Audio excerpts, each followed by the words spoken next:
یاد ساته چې د جمعې اذان به وشي او فرض مون بکیږي او سبا به دی بچی کور ناسي ها که فرض پرې نه ښودل نو مال نوم بدل که نوم د جمعې په ورځ به سړي نه د فرض مانځه رکات کیږي دا بچی ته کور ته پرېږدي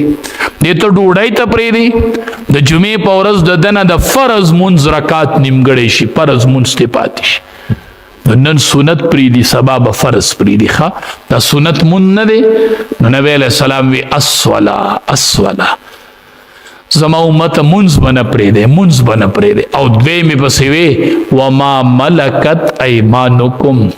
ستاسو چې څومره ماته خلق تلی سره به ښه سلوک کوئ ښه نوکرانو سره دیاړي مارو سره فقیرانو سره کور کې بیبیانو سره ستاسو چې څومره ماته خلک ستاسو د لاس ته لاندې ښه دکان کې نوکر دی افسر ستا د لاندې واړه نوکران دي نایې کې ډېر ور دی نایې کې فقیر دی د کوټې دا ټول ستا ماتخت دي که نه نو د ماتخت خلقو سره به ښه سلوک کوئ روایاتو کې راځي نبی کریم صلی الله علیه وسلم په ټوله زمانه کې چې څومره ژوند تیر شوی دی غلام چرته نه دی وښلی ښه او بیبي چرته نه ده وښلي ښه نه یې ښځه والده خپله او نه یې چرته غلام وښلی دی په دې دومره ژوند کې څومره ژوند تیر شوی دی چرته یې غلام نه دی وښلی چرته یې ټبر نه ده وښلی دا دومره ډیر ژوند کې چرته نشته چې غلام یې وښلی دی او چرته نشته چې بیبي وښلې ده داسې ژوند د ماتخته خلقو سره تیر کړی دی نو وما ملکت ایمانکم د منځ اهتمام او د ماتخته خلقو سره ښه سلوک دا دوه خبرې نبی علیه السلام پرېښودلې او بیا د دنیا نه لاړ دی امت ته اخري خبرې پرېښودې دي رب العالمین دې موږ ټول منګزار کړي خدای دې زموږ د نوجوانانو د دې منځ سره محبت پیدا کړي بس په لنډو خبره ده خدای دې ته د منځ د حقیقت ښکاره کړي چې دا منځ څه څیز دی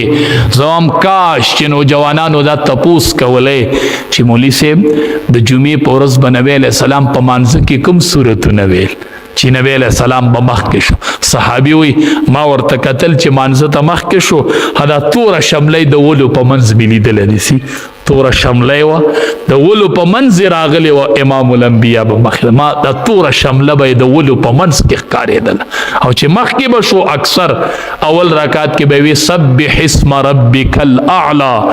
دیم رکات کې به وي هل اتاک حدیث الغاشیه دا به جمعې په ورځ په مانځه کې ویل ته لږ مونځ وګد که نو په بله جمعه نیم نوجوانان یې دلته مونځ وګد کي ښه خبره ده د ښه لڼ ګوره ښه لڼې کوه او د سره یې مه کوه بس چې حساب بزان له الله له ورکوي بس ستا خپل اختیار دی ما درته وښودو ما درته ووې نور ستا اوس خپل اختیار دی ستا خپل اختیار دی خو د بچو فکر هم شروع کوي نن سنت پرېږدي سبا به فرض پرېږدي او چې فرض یې پرېښودل بیا ترې تمه مه کوه چې یو سړی فرض مون نه کوي که نه د سره خو بیا یو ځای اوسېږم د سره خو یو ځای چې ډوډۍ بیا مه کوه چې فرض مون یو سړی نه کوي چې دومره درنه فریضه د الله نه مني دی به سبا ستاسو اطاعت وکړي ستا به څه ومني په هر صورت رب العالمین دې زمونږ په منځونو سره شوق پیدا کړي الله دې دا ټول نوجوانان منګزاره کړي خدایا تابعدار کړي خدایا نیکانې کړي یا الله سرونه یې ځان ته ټیټ کړي خدایا د خپل در ته یې را ټیټ کړي خدایا کریم الله مونږ ټولو نه رضا شي